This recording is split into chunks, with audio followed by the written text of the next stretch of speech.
Well, first of all, let me say I don't know, but then here's what I think. The model that I've always carried in my head is of a target, like a bullseye. And at the center of the bullseye is the dimethyltryptamine high-dose experience, which, you know, even though I've spent my whole career raving about how strange it is, I always hit low. I mean, it is beyond description. Language fails. Your language, my language, everybody's language. And as you move out from that, maybe the next circle out is high-dose ayahuasca followed by high-dose psilocybin, or maybe those two are reversed. And then further out, LSD. And then further out, things like 2CB. And then yet further out, things like ecstasy.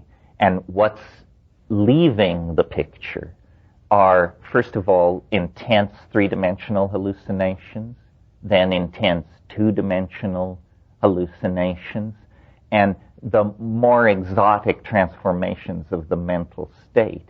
But I have the feeling that we're always aiming for the center of this mandala. Somebody else might have a different model of consciousness. Roland Fisher had a toroidal model and various states of arousal. But to my mind, if you raise the dose of any psychedelic, it becomes more and more like DMT. You have to take over 500 micrograms of LSD for it to be like DMT. Very few people these days do that much acid because it brings a lot of physical stuff with it. Ayahuasca at moderate doses is the classical hallucinogen of Amazonian shamanism that you've all read about. But double that dose, and it becomes indistinguishable from DMT. Same with psilocybin. If a 5-gram trip is a classic psilocybin trip, an 8-gram trip is like a DMT trip. So now some people are saying of alpha salvinorin that it's much stronger than DMT. It's much more frightening and bizarre. Just to save my sanity, I choose not to believe that. Because I've been saying for years, if there's something stronger than that, I don't want to know about it. Because that definitely pushed me as far as I wanted to go. My son, I think, has more experience with all of this than anybody else I know. And I said to him, where would you put it? And he said, it's almost as strong as DMT. And so it's sort of like that. But then over this set of values and comparisons I've just made, you have to overlay the fact that like your blue eyes, your height, your body weight, your intelligence, and everything else about you that makes you unique, your inherited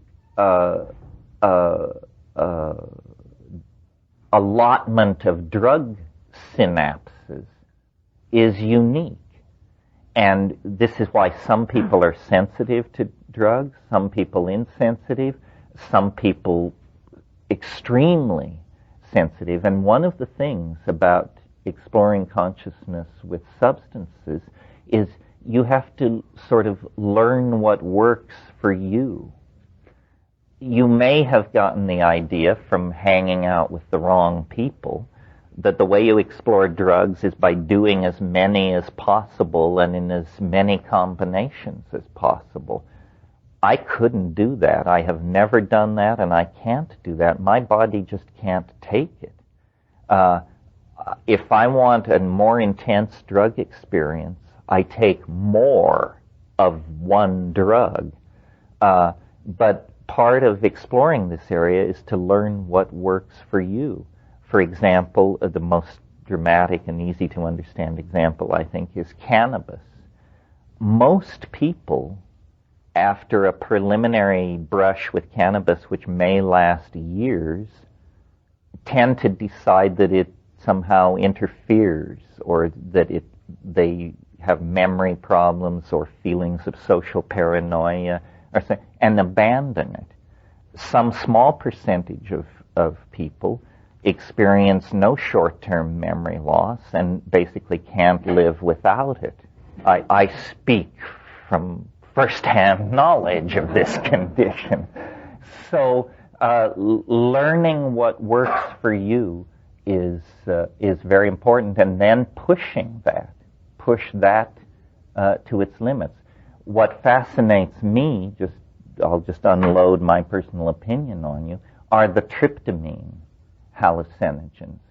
I always found LSD too, what I call abrasively psychoanalytical.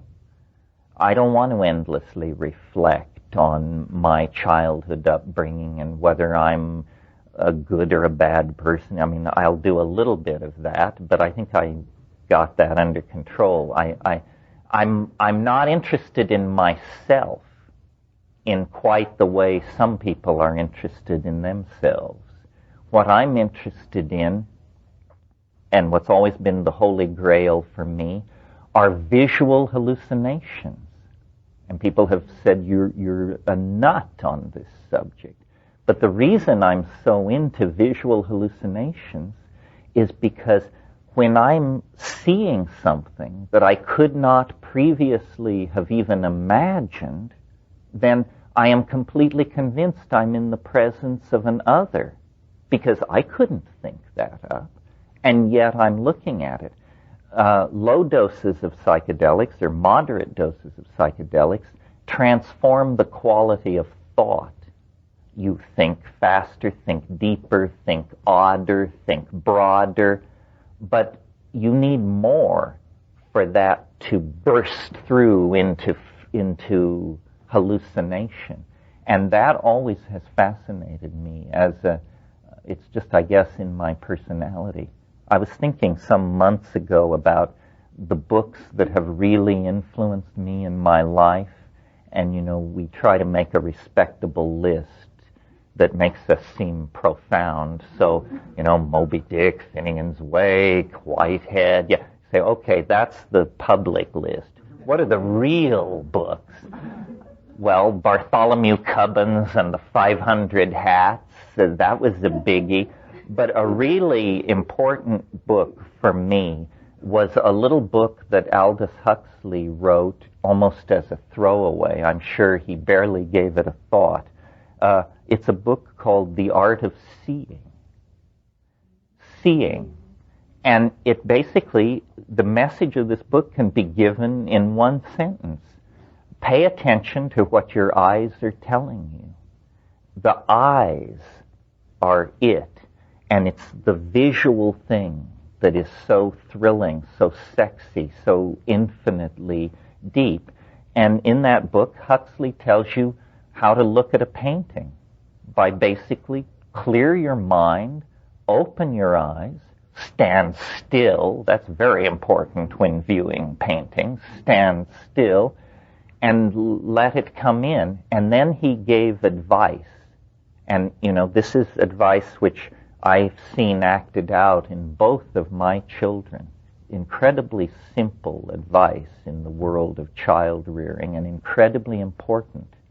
And the advice was, draw from nature. Literally, with a pencil. Draw things. Because drawing things forces you to look at them. And don't draw from pictures. If you want to draw a bowl of fruit, get a bowl of fruit.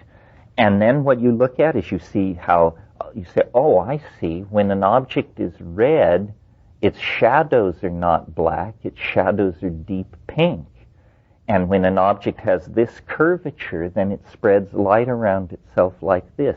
And as you learn to look, this is a very impersonal process. You're not thinking about your childhood traumas or any of that stuff. You're really getting into the world, and this is how the world can communicate back to you. The world is something to look at, and that attitude in the presence of psychedelics will throw open a cornucopia of riches to you. Did you want to say something? Yeah, I was just curious. You said what about? Oh, well, I mean, cannabis is in a different category.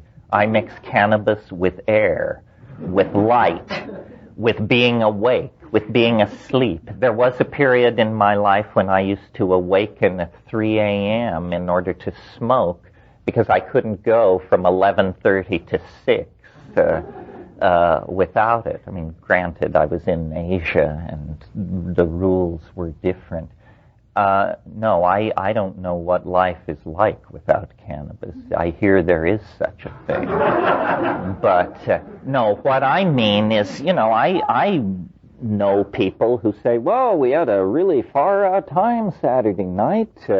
We did 120 milliliters of ketamine and followed it with ecstasy a half hour later, and then we broke out the nitrous, and somebody had a little 5-MeO with them, and then I say, how was it? They say, far out. And I don't doubt it for a minute. I think I don't want to go any place that I can't find my way back to, because I might want to show somebody. And, it's sort of like the multi-body problem in mathematics. You can calculate every point in a system if there are only two bodies, but you only have to add a third before it becomes beyond calculation.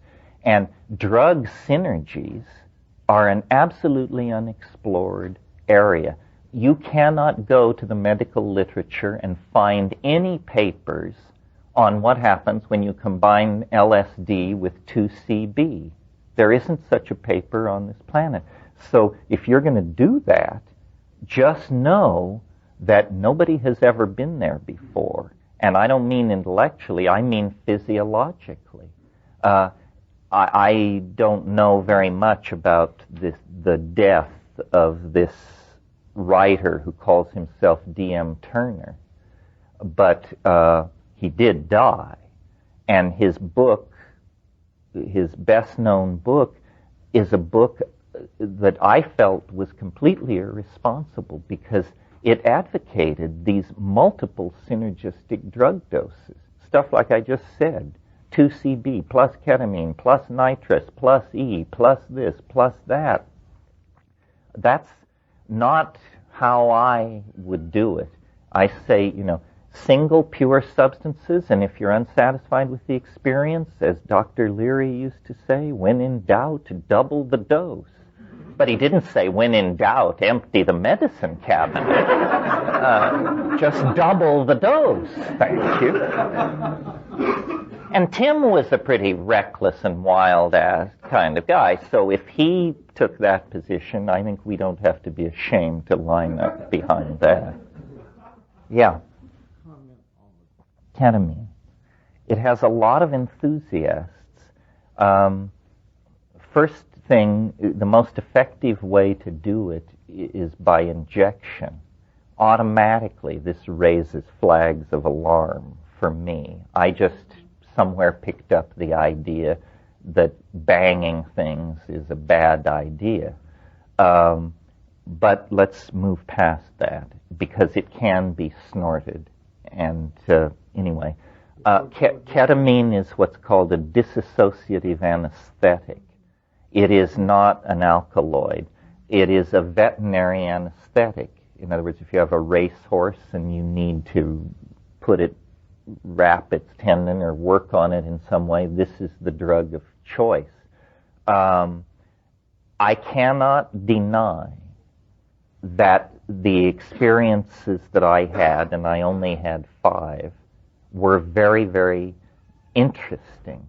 I always did it in the presence of a physician, and I always did quite, as I understand it, quite high doses. In other words, I did around 140 milliliters.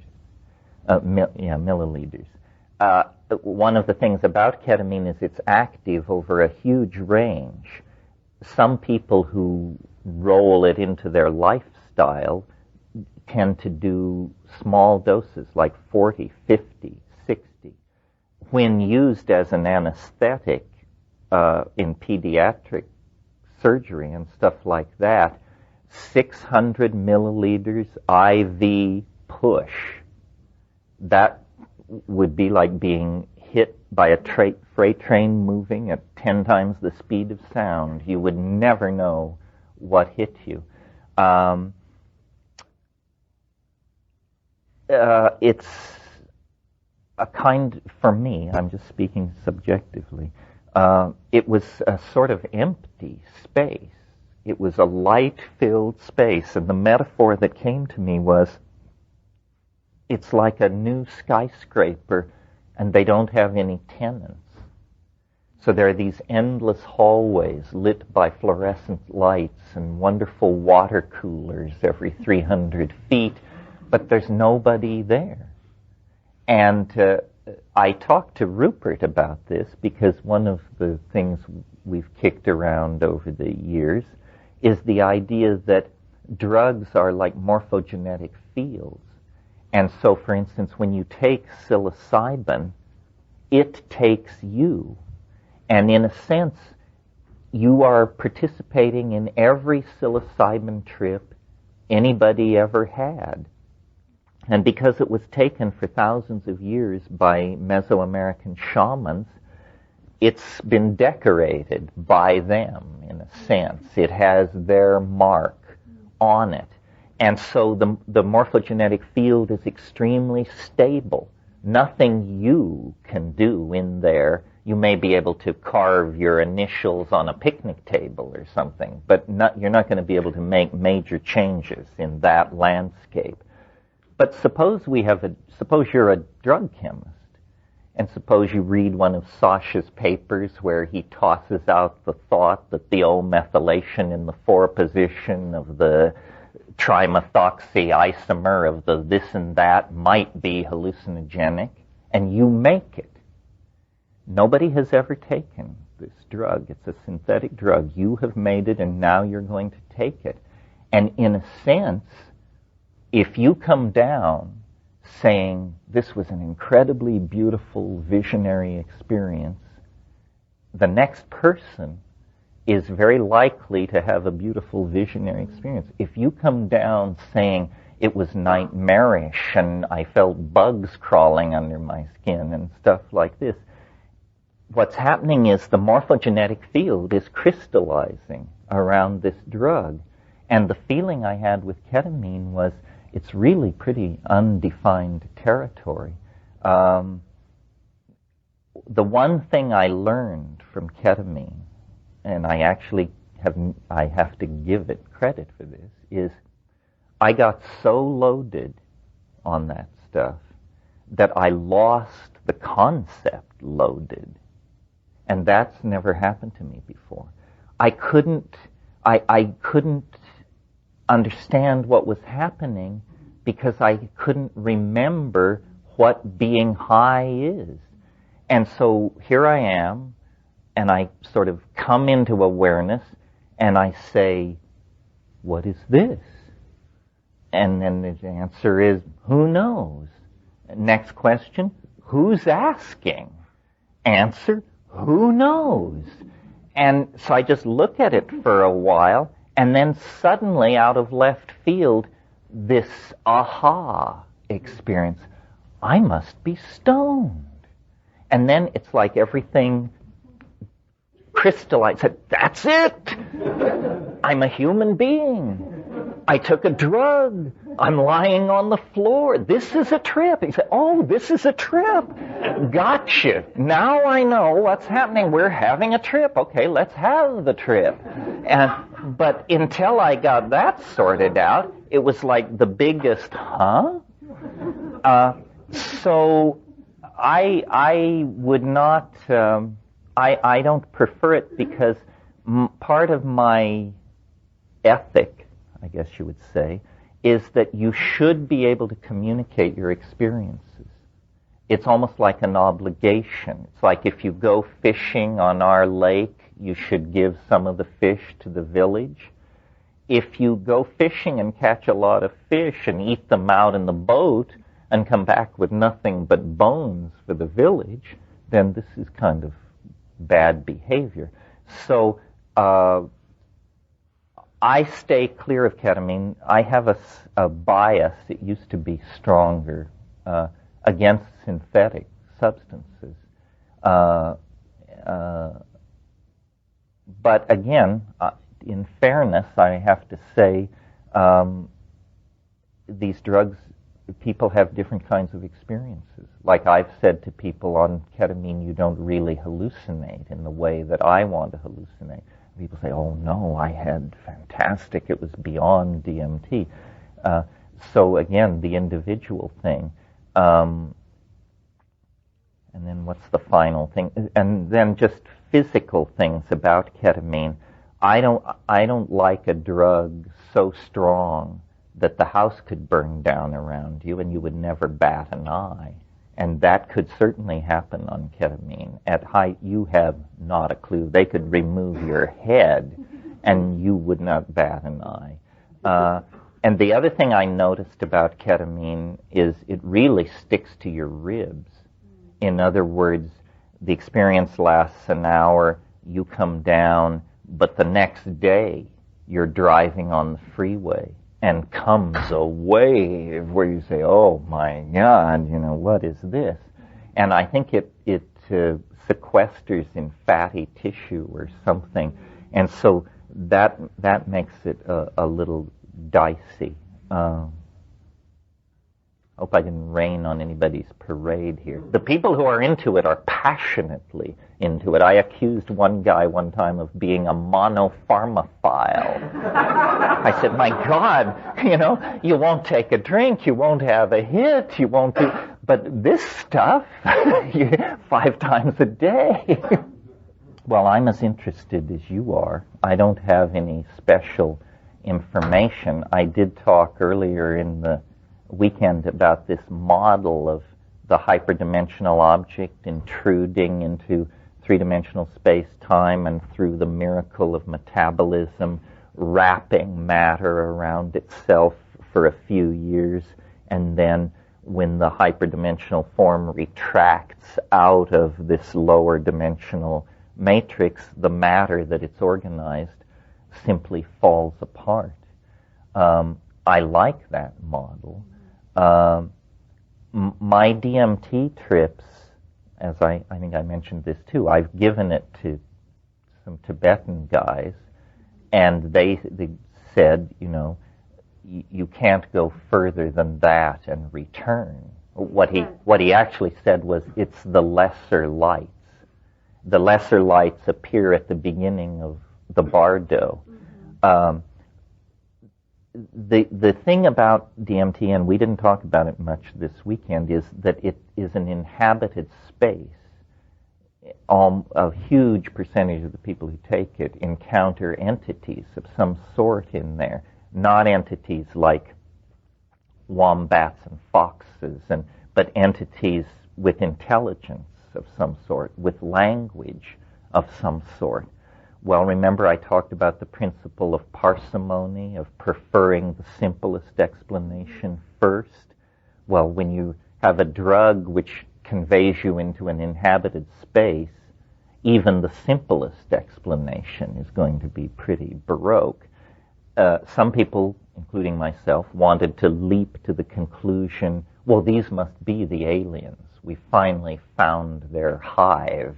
It isn't under the Atlantic Trench. It isn't inside Mount Everest. They're hiding inside this organic molecule. But I think in service of the principle of parsimony, preferring the simplest explanation, these things must be human souls. It's easier for me to believe in the human soul than to believe in a colony of extraterrestrials camped inside an alkaloid. But it's not that easy for me to believe in human souls. But still, the feeling you have from these things is one of immense affection for humanity. That wouldn't come from a diplomatic mission from Zenebel Ganubi. This intense love, and so I dare to hope, having deconditioned myself from my Catholic childhood and gone through existentialism and all that, now I dare to hope that maybe there is some kind of existence beyond the grave. One of the funny feelings, there are a number of, how could you call it, thematic layers in the DMT experience, but one of the thematic layers is, weird as this place is that you burst into, it's somebody very strange worked very hard to produce a place that they thought would be reassuring to a human being.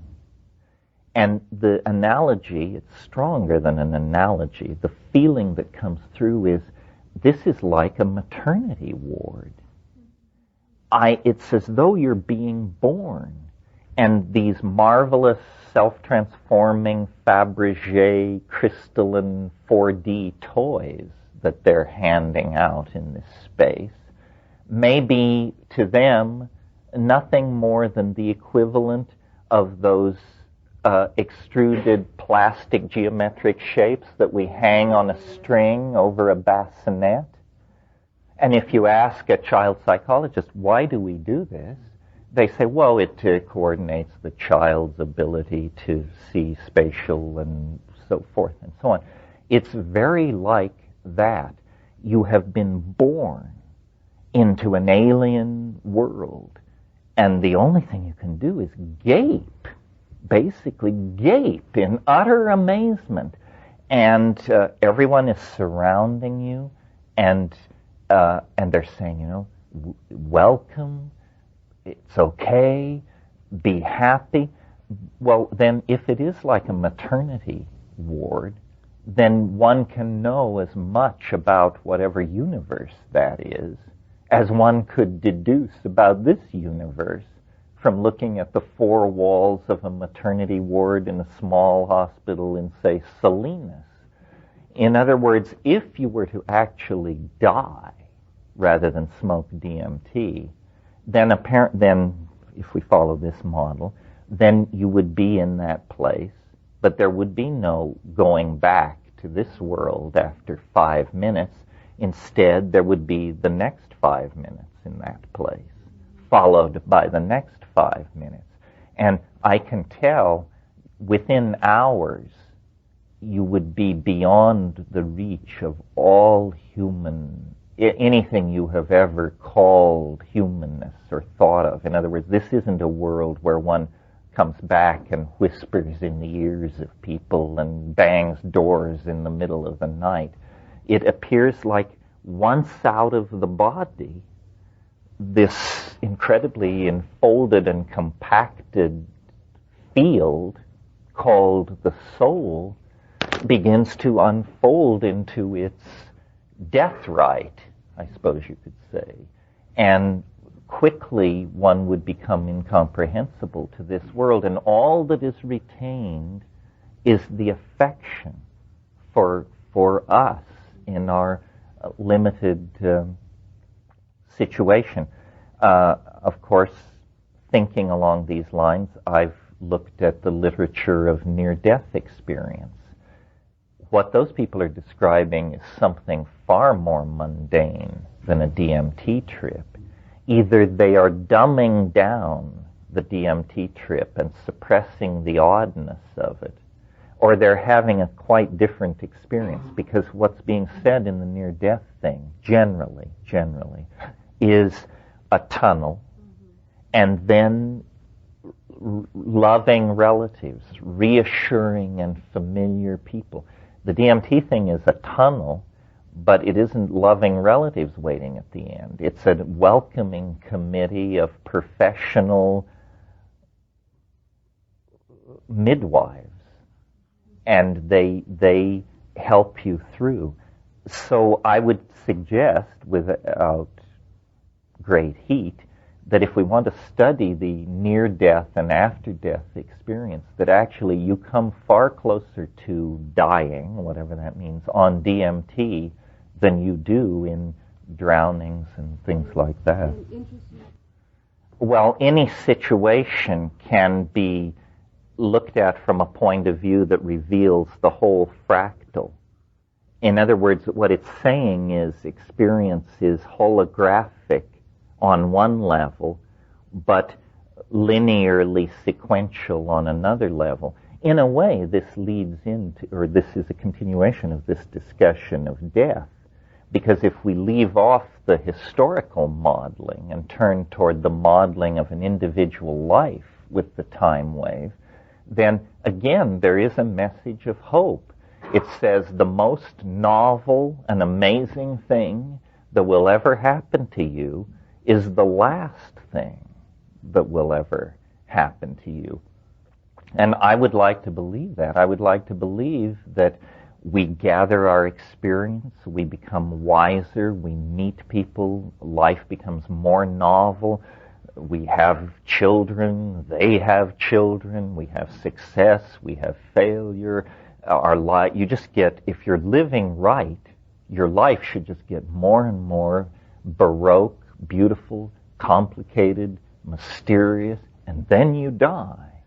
And then it really gets interesting. That's what this all seems to want us to believe. Let's put it that way. This is and then people say, well then if the world is fractal, then is it not true that the evolution of an individual could be extrapolated to be the evolution of the whole system? And then that leads to the mildly unsettling possibility that what this great transition we're moving toward is not T1 for everybody, but D1 for everybody. In other words, death. Death is the thing that really stirs us. We don't know what it is. We don't know whether we're supposed to flee from it or race toward it. And people say, well, then is it possible that, just to take the date 2012 as a marker, is it possible that everyone would die? It's possible. I've looked a lot at asteroid impactors because the people who study these things know that this is not an act of God or a miracle, that this happens. It has happened, it will happen, and it happens on different scales, from things like meteor crater in Arizona 50,000 years ago. Everything within 800 miles of that impact died instantly 50,000 years ago. But 65 million years ago, an object the size of Manhattan impacted in the Gulf of Campeche, and nothing on this planet larger than a chicken walked away from that. Well, now, if you talk about ecological disaster, there's never been one like that in the history of the planet. Thousands, tens of thousands of species died. Entire orders of animals were wiped out. The continents were rearranged. But guess what? The flowering plants, of which we are so fond, and our own dear selves, of which we are even more fond, would never have had a chance to insinuate themselves into the evolutionary life of this planet had there not been that clearing out of the reptilian climax. So then you look at this and say, well, was this the greatest mass extinction in history, or the greatest leap forward for biology in the history of the planet? And the answer is, it was both. Out of enormous death comes an enormous surge in the domain of organic novelty. I prefer to think that it is not a planetary catastrophe or a mass dying. And I'll tell you why. And this is a place now we're working from the notebooks. In other words, this is not prepared for public consumption. This is something I meditate on in the baths.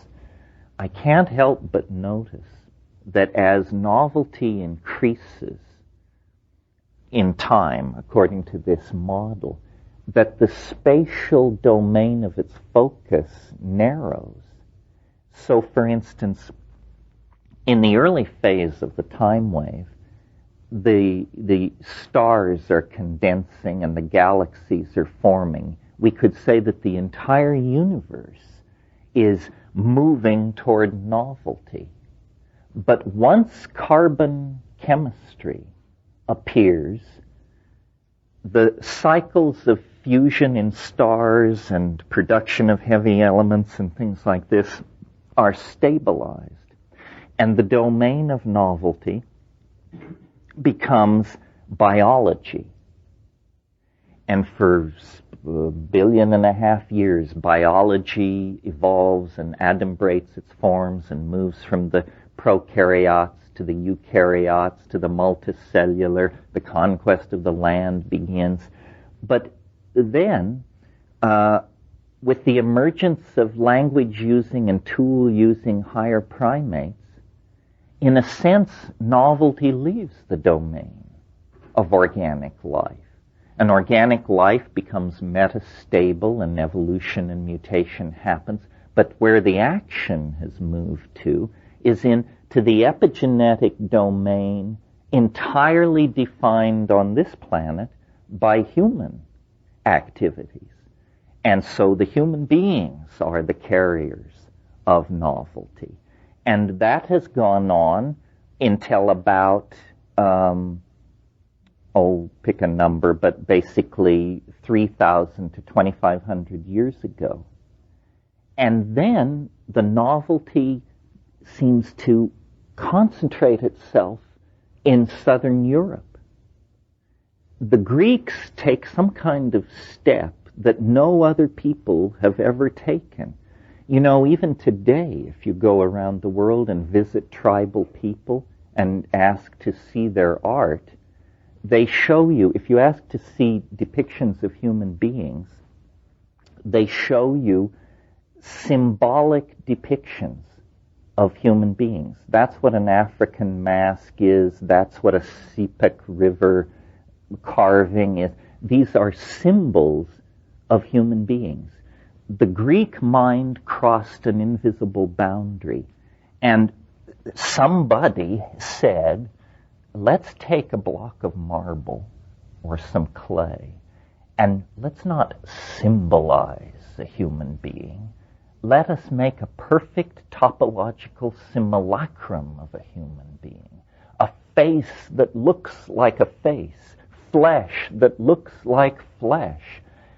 It was as though the Greek consciousness rose to the surface and left the unconscious behind, and the eyes were opened and no longer saw through symbolic filters, but instead said, nature in and of itself. This is the foundation for science and art as we know it.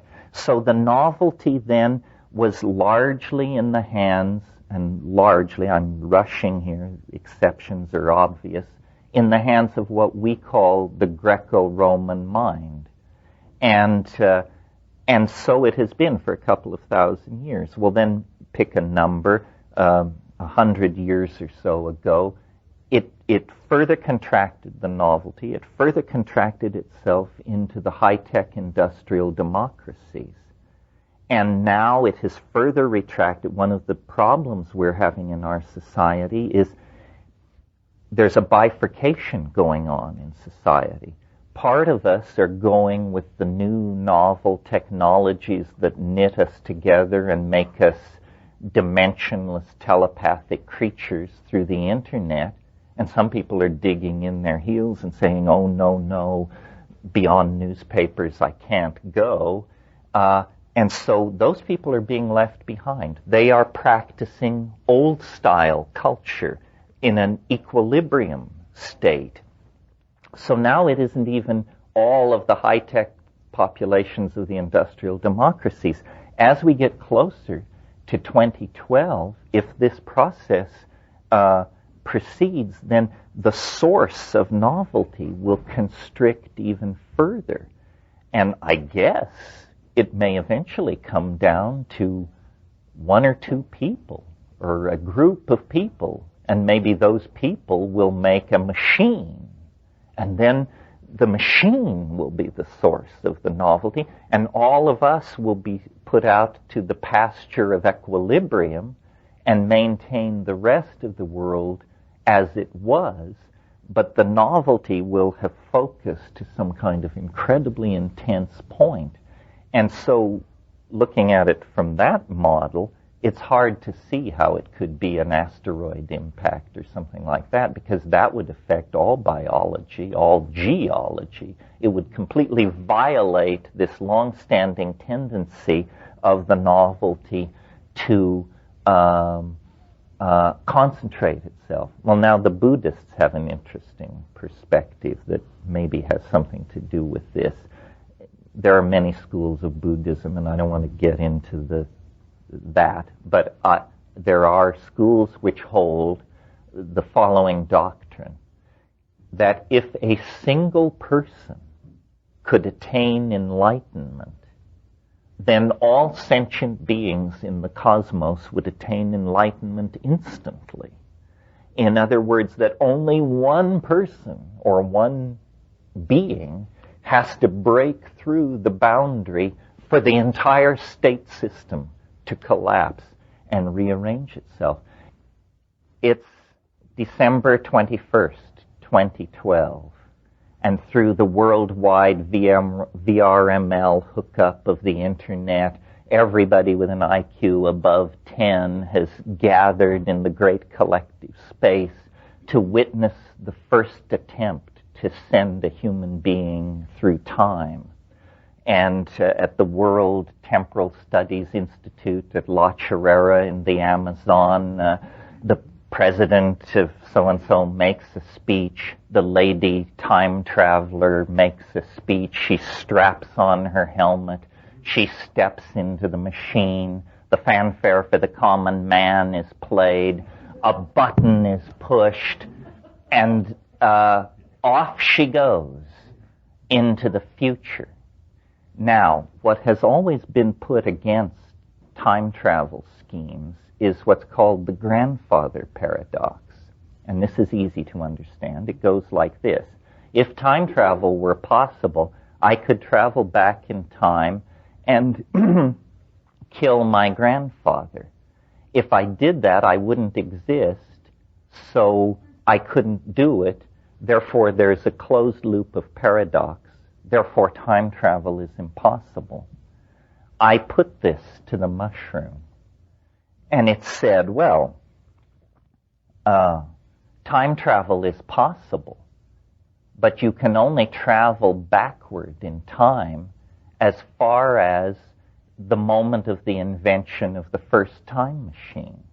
You can't travel further back in time than that because there were no time machines before that. So it's a kind of barrier. Well, so then I thought, so then here was my model of what would happen when the lady temponaut sails off into the future. Let's forget about her and ask the question, what happens next in our world? And my first guess was what happens next is thousands and thousands of time machines arrive from all points in the future. They have come back through time to witness the first time machine take off. It's as though you had a Piper Cub that you could fly to Kitty Hawk, North Carolina, to that windy morning in late December when the brothers Wright rolled it out of their bicycle shop and fired her up.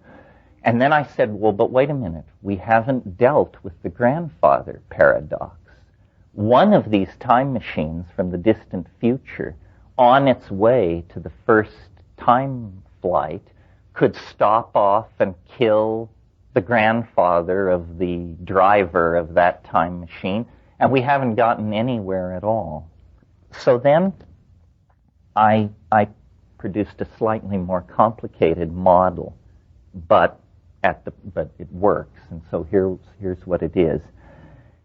It's that because the future is not what we think it is. Here's a metaphor which makes it more clear. In this world that we're living in right now, we have people such as Bill Gates and his research and development teams, and we have people such as the upriver people in London that I spent time with, bare-assed people living at a very minimal cultural level. Gates and his people and this Amazon tribe occupy the same planet and the same moment in history. But who is influencing who? Very few people in the world are taking up the Amazonian lifestyle or point of view. Millions and millions of people are going Gates' direction, and more will. So what I concluded from that is that advanced states of culture tend to squeeze out or mitigate less advanced states of culture. Now let's return to the time flight. What happens when the lady temponaut goes into the future is not that time machines arrive from all over the future. What happens is that the entire rest of the history of the universe happens instantly. In other words, a future, evolutionary developments, conquest of the galaxy, vast technologies that allow star flight and wormhole travel and all that, the fruits of all that are delivered instantly to our doorstep in 2012. I call it the God whistle model. In other words, we end the whole thing. We collapse the state vector, and everything goes into a state of novelty. And what happens then, I think, is the universe becomes entirely made of light. This is a sort of the cherry on the cake. You know that there is something in physics called the principle of parity. This is that particles can appear out of nothingness as long as they appear in pairs, such that after a certain period of time, the two pairs are not the two the members of the pair encounter and annihilate each other. And when this happens, physicists say parity is conserved. Now, it's known in quantum physics that there is a phenomenon called vacuum fluctuation. Vacuum fluctuation is a situation where in absolutely empty space, suddenly out of the quantum subspace, particles jump into existence. They follow trajectories, they encounter each other, they annihilate each other, parity is conserved, and so it's okay. It's okay. Well, so then you talk to these quantum physicists and you say, well, how large can one of these vacuum fluctuations be? And they say, well, most of they last milliseconds, nanoseconds. You say, well, is there a theoretical upper limit on the size of a vacuum fluctuation dictated by theory? And they say, no. It's simply that the longer the fluctuation lasts, the rarer it is. So in other words, the longer a fluctuation lasts, the less likely you are to encounter one. Well, then you say, well, is it possible that this entire universe is such a vacuum fluctuation? You say, well, yes, but that would be very rare to have such a long one. You say, well, hell, you only need one. Calculating the probability of a unicate event is a fool's game. I mean, it's either 100% sure or 0 sure. So here is a model, and I took this from the Swedish physicist Hans Alfvén, who hasn't gotten enough credit, but who's really a very interesting thinker. Imagine that the universe is this kind of vacuum fluctuation, a 17 billion year long vacuum fluctuation. Well, what it means then is that at the Big Bang, not one universe was born, but two. And they sailed off into superspaces and have no connectivity with each other, or they have Bell non-local connectivity or something. But anyway, they are distinctly separate. But they are, unbeknown to each other, on a collision course with each other. Parity must be conserved eventually. And a model like this holds open the possibility of the instantaneous transformation of the entire cosmos, because the collision of these two universes would not occur in three-dimensional space. It would occur in a higher dimensional space.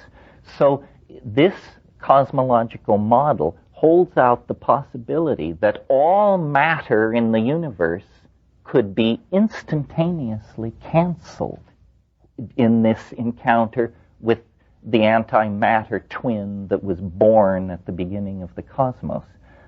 Okay, if you're still following, we're almost to pay dirt.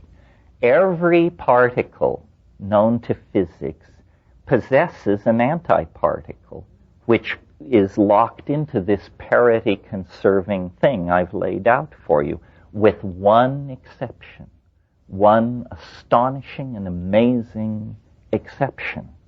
The photon has no antiparticle. There is no antiphoton. So this universe that is on a collision course with itself in hyperspace, at the moment of the conservation of parity, all matter vanishes. And what is left is a universe made entirely of light. And we have no model or I have no model for a universe made of light. There would be no gravity, because gravity is a property of matter. Such a universe could be modeled. And then the question is, well, then what would happen to forms? What would happen to your body, my body, this planet? The answer is no one can know. But it is very interesting that the esoteric traditions of nearly every religion talk about light a great deal, talk about ascent to the light, cultivation of the light, the after-death vehicle as a thing made of light.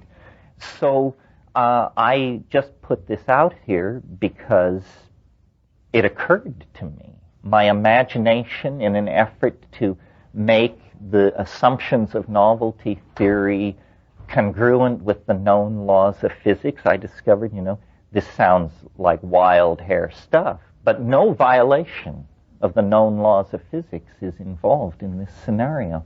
So perhaps what enlightenment is it happens to an entire universe when it drops its matter and antimatter out of its structure, and it becomes entirely made of light. That would certainly fulfill the novelty theory.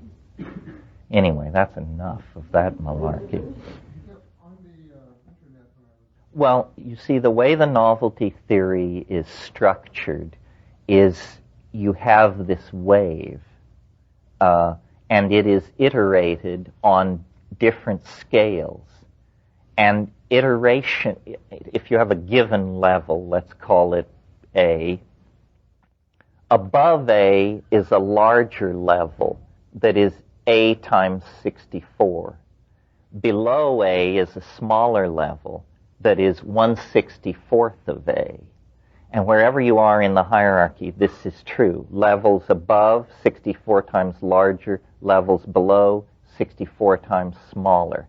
Well, modern astrophysics says they're arguing about it right now, but the universe is under 20 billion years old. Everybody agrees on that. And the question is it 9, 12, 13, 14, but it's under 20. The time wave has a cycle, the largest cycle I have found necessary, except for the prime number research, is a 72 billion year cycle. So let's call that the top cycle, the A level. A 72 billion year cycle, plenty of time for the universe to evolve to its present state. Below that level is a cycle 1/64th that size. What would that be? Roughly 1.2 billion years.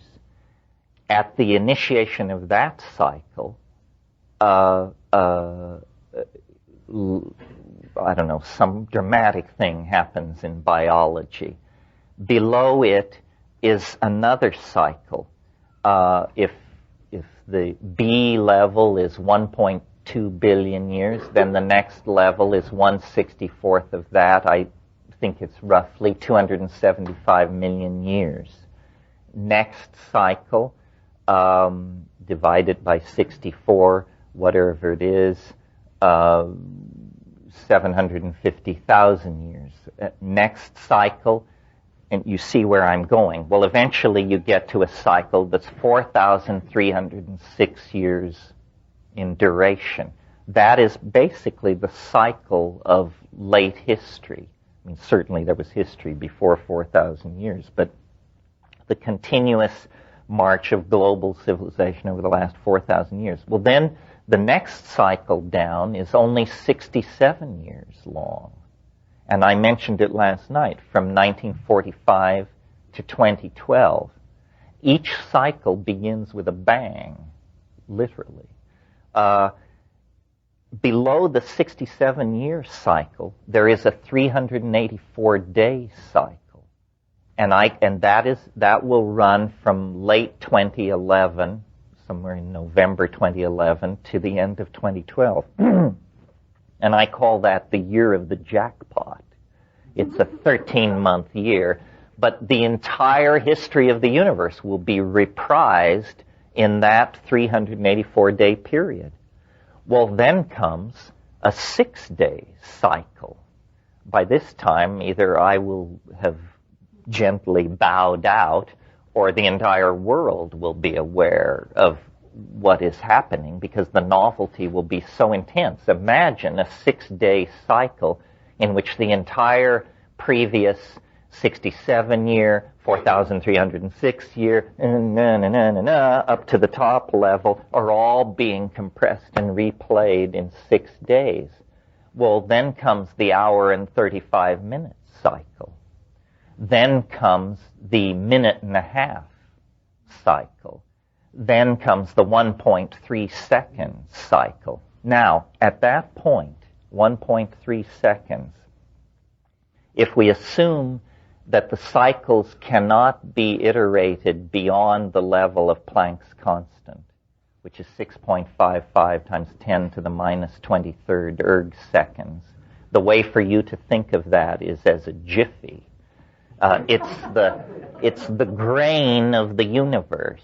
We don't feel the need to go to discuss lengths of time shorter than that, because there aren't lengths of time shorter than that. Time comes in those packets of that size. Well, if you're at 1.3 seconds cycle, you still have 13 cycles to go through before you reach the realm of Planck's constant. And you have come through 13 cycles. So the universe is only half done 1.3 seconds before its end. That's why asking what will happen in 2012 is preposterous. The mind fails. Half of the universe's evolutionary unfolding will occur in the last few milliseconds of its existence because of the asymptotic acceleration of the expression of novelty. So it's this thing which began very gently, very stately. The march of the atoms, the condensation of the stars and the galaxies, the emergence of biology, the emergence of higher animals, the emergence of... and just into then a screeching photo finish where all this stuff is bundled together, squeezed together, connected, transformed, lifted into higher dimensions. And see, this is not a process we can take responsibility for or discuss our guilt or innocence. This is the cosmos itself tearing loose from its previous constraints and moving ever faster toward ever greater freedom with ever more appetite and momentum until it achieves its goal, which is infinite novelty throughout all space and time, holographic connectedness, God-mindedness, whatever your vocabulary is, yeah. Oh, yeah, this is a completely legitimate move. I mean, it's mind-boggling to think of this in human scales of time, that half of the universe's becoming occurred in a few milliseconds. But dig the fact, that is the position of orthodox physics as we sit here. It's simply that they say it happened at the beginning. I say it'll happen at the end. What they're saying in physics now is that the universe came into, the Big Bang occurred, and then a few nanoseconds after the Big Bang, there was this thing called the inflationary expansion phase. It lasted a few nanoseconds, and in those few nanoseconds, the universe became tens of orders of magnitude larger than it was. So it's a legitimate move in physics, however counterintuitive it may seem on the human scale, yeah. Have you worked with the many worlds? Well, the problem with the many worlds theory is it violates the principle of parsimony. In other words, that is not the simplest explanation. You all know what this is? It's the idea that whenever a process in the universe encounters a bifurcation point, that it goes both ways. In other words, and so the multiplication of possibilities in a situation like that is staggering, and I just don't feel the need for it. If I understood Wheeler's mathematics better, I might, but that theory has been around since the middle 70s, and he has a very respected position at Princeton, but he doesn't seem to be able to sway his colleagues, which doesn't mean he's wrong. I'm just saying it's a bit baroque for my taste. Well, once beyond the 0 point, by definition, novelty must mean the simultaneous realization of bifurcations of all sorts. In other words, what ultimate novelty must mean is anything we say it means. There are no limitations when novelty soars to infinity. The universe is a series of impediments to the expression of novelty. And when it has overcome all those impediments, there is a flawless, higher dimensional matrix throughout all being, I guess, is how you'd put it, yeah. Is that many worlds theory? No, that's another can of strings.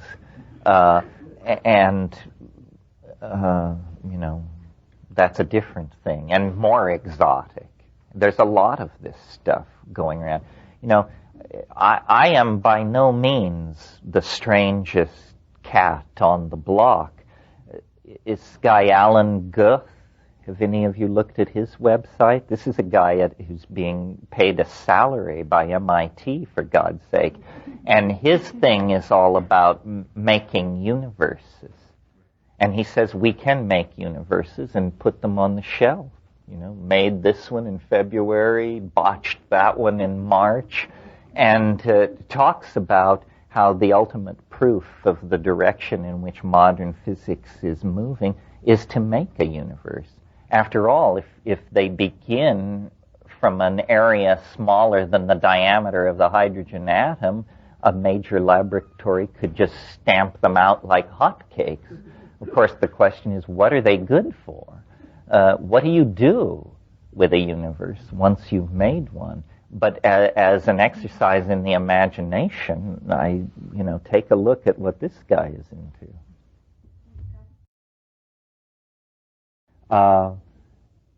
Let me just try to sum this up, not certainly to sum up the ideas, because the ideas are not really that important. They may be true, they may be untrue, they may reside in a domain where those rules don't apply.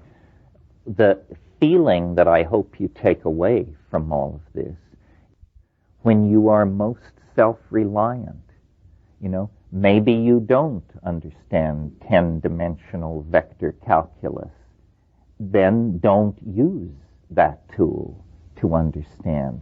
Hone the tools that you have and try to create models and understand that all models are provisional. This is the antidote to the idea of ideology.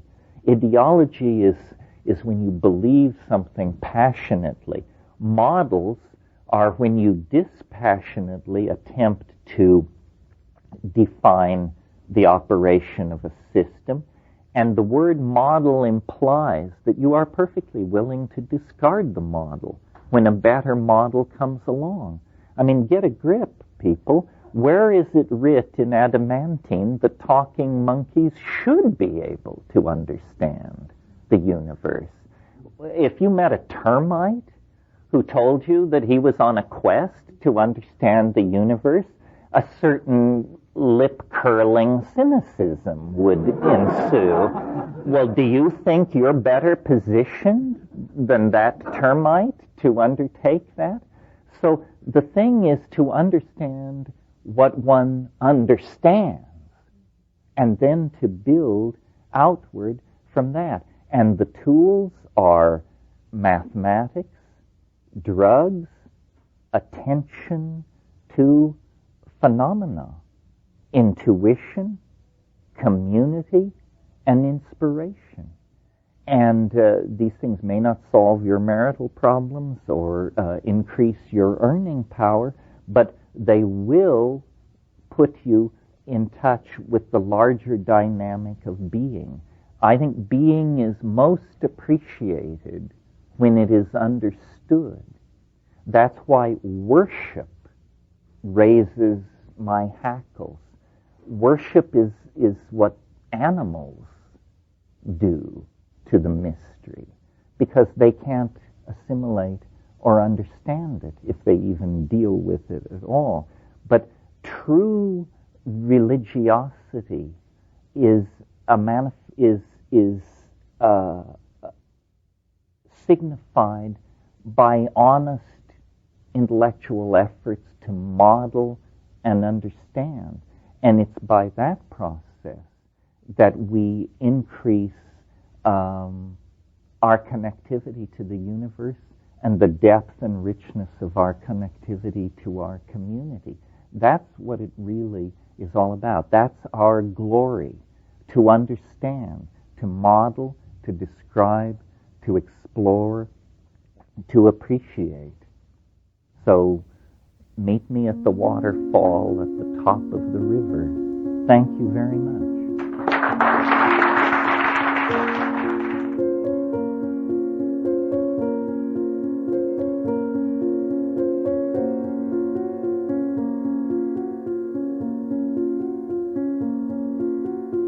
Thank you very much for watching that video all the way to the end. Please let me know what you thought about it in the comments below. Also, don't forget to like this video and subscribe for more.